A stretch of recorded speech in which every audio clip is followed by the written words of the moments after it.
Jensen, you're not only looking at technological advances and thinking about how to do that, how to build this infrastructure, you have to be thinking about risks all the time, too. Yeah. What's at the top of your list in terms of risk assessments when you're looking at these things that pose a risk, pose a threat to the growth that you're talking about? Well, there's a lot of technology risk, and there's a lot of, product design risk. There's a lot of those kind of things. But those kind of things are things we're good at. Yeah. Fundamentally, our company is good at building technology and building products, and so we're good at those things, and we're continue to be careful and thoughtful about doing those things.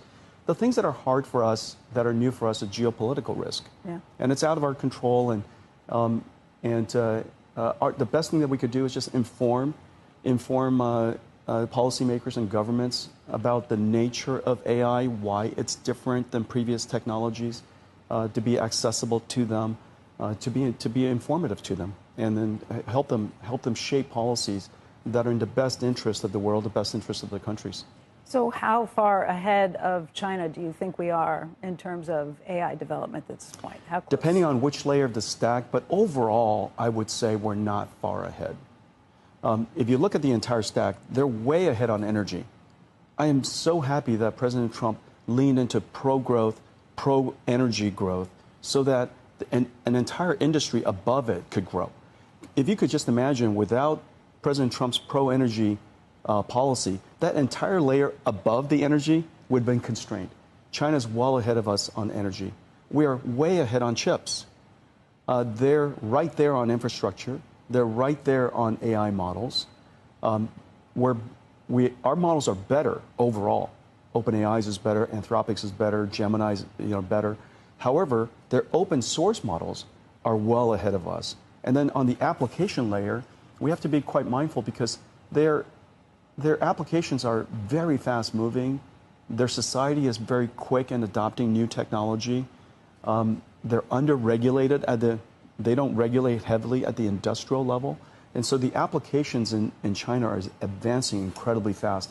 This is an area that I'm quite concerned about. I hope that American companies and American society are going to be fast in adopting AI applications, because ultimately this industrial revolution wins at the AI application layer, at the diffusion layer. Are we on the way to being that global standard? I mean, you keep hearing about sovereign AI, and it seems as if there are these interests in creating parallel kind of AI ecosystems.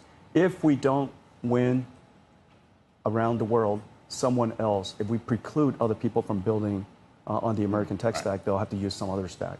I think David Sachs had a really simple KPI. He said, in 5 years' time, if the American tech stack is 80% of the world, then we are doing a good job winning the AI race. If the United States is 20% of the world, then we've lost the AI race. Now, one of the things that's really important is that developers are all over the world. 50% of the world's AI researchers are in China. China is 30% of the technology industry, technology market. The Chinese market is large. They've got 1 billion users. And so it's not a market that you could easily decide to walk away from if your ultimate goal is for America to win the AI race. Giving up 30% of the world's market right from the get-go, and then not allowing American technologies to diffuse and be proliferated around the world, we are essentially isolating American technology into America and forfeiting and conceding the rest of the world to everybody else. And I think President Trump would say that that would be not a condition for America to win the AI race. And so we have to find a nuanced strategy that allows America to have the best technology, earliest technology, but also to win AI developers around the world and win AI markets around the world.